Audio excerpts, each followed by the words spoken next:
Halo Bung, selamat datang di Aneka Ulasan bersama saya Firman. Seperti biasa, review telat lagi Bung. TWS ini udah rilis dari tahun 2020. Wah, udah lama banget nih. Tapi setelah saya cobain, ternyata TWS ini menarik juga Bung. Harganya juga menarik, 200 ribuan aja. Ini dia review telat Halo GT5.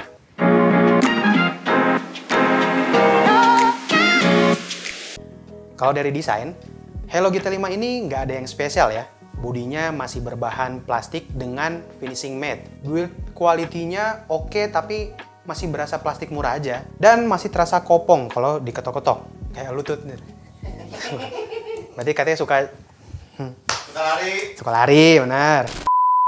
Unit yang saya review ini juga udah kelihatan baret-baret ya, karena sering disimpan di dalam tas. Untuk sistem pengunciannya, Halo GT5 ini udah pakai magnet ya, dan case-nya tertutup cukup kuat. Di bagian depan ada LED indikator yang tersembunyi. LED ini akan menyala kalau Anda buka tutup case-nya. Lalu di bagian belakang ada port USB Type-C untuk ngecas. Untuk earbuds-nya juga tentu masih terbuat dari plastik. Anda juga bisa melihat ada touch area yang cukup gede di earbuds-nya. Dengan ear tips ukuran M yang sudah terpasang, fitting earbuds ini juga cukup nyaman dan pas di kuping saya. Isolasi suaranya sudah cukup baik. Di paket pembelian, Bung juga akan dapat spare ear tips ukuran S dan L.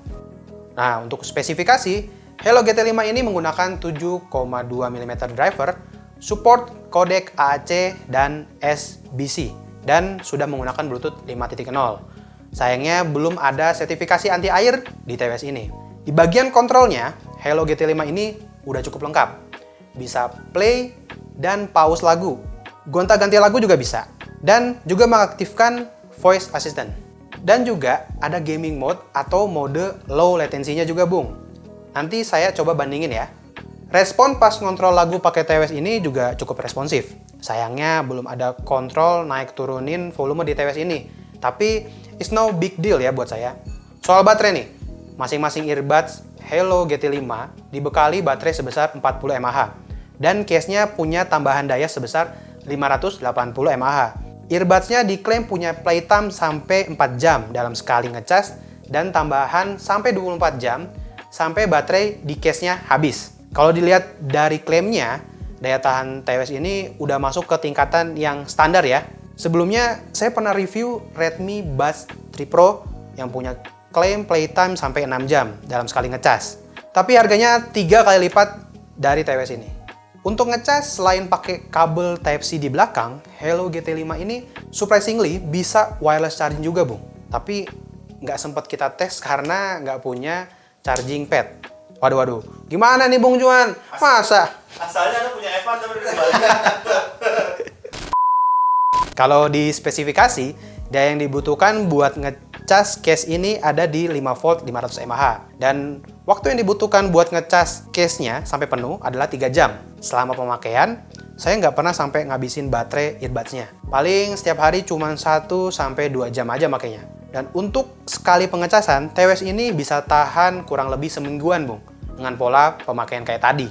Lanjut kita ke kualitas suaranya. Menurut kuping saya, karakter suara Halo GT5 ini berbeda dengan TWS di kelas harganya, yang biasanya punya karakter yang penuh dengan bass. Output suara TWS ini cenderung bright, dengan bass yang masih cukup nendang, range suara yang luas, dan detail suara yang bagus. Power dari TWS ini juga oke, jadi Anda nggak perlu pakai volume yang gede, biar bisa enak dengerin playlist favorit Anda. Saya biasanya setting volume di 50% dan udah nyaman banget. Kalau di atas itu jadinya budi. Halo GT5 ini juga punya fitur in-ear detection yang bisa pause and play otomatis saat Anda nyopot dan masang kembali earbuds-nya.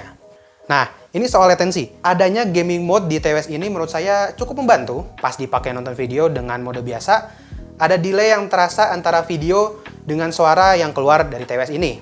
Walaupun tipis, tapi menurut saya ini noticeable ya. Pas gaming mode dinyalain, gap antara video dan suara yang keluar jadi lebih tipis. Tapi beda lagi kalau dipakai main game. Walaupun game mode sudah aktif, tetap terasa ada buntut 1-2 langkah saat saya coba main game PUBG.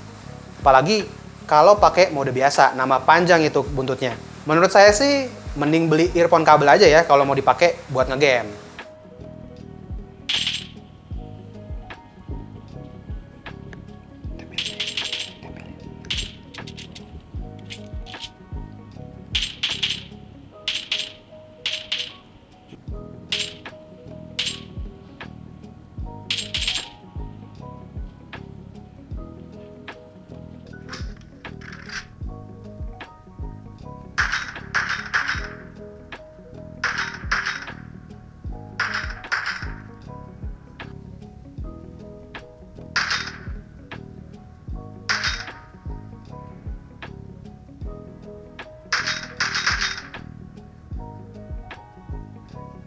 Last but not least, ini dia tes mic-nya.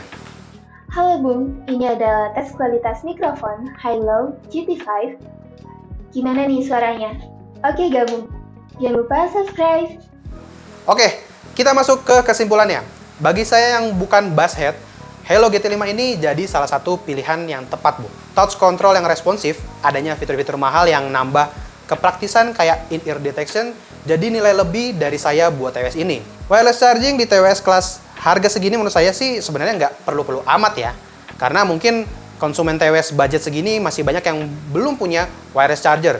Dan mungkin belum pakai HP yang support wireless charging. Tapi fitur ini tetap bisa nambah kepraktisan kalau Anda pakai TWS ini. Soal latency juga menurut saya udah cukup bagus dengan adanya gaming mode. Setidaknya bisa ada improvement kalau Anda tetap batu mau main game pakai TWS ini. Di toko online harga Hello, ulangin. Halo. Di toko online harga Hello GT5 ini ada di 260.000.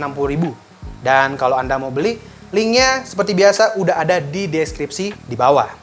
Itu dia review telat dari Hello GT5. Terima kasih untuk Bung yang sudah like, share, dan subscribe channel ini. Kasih pendapat, kritik, dan saran di kolom komentar. Jangan lupa cek kolom deskripsi. Follow sosial media kita di @anekaulasan. Jaga kesehatan, dan saya Firman dari studio Hastelpo Media Group. Pamit undur suara, sampai ketemu di video selanjutnya.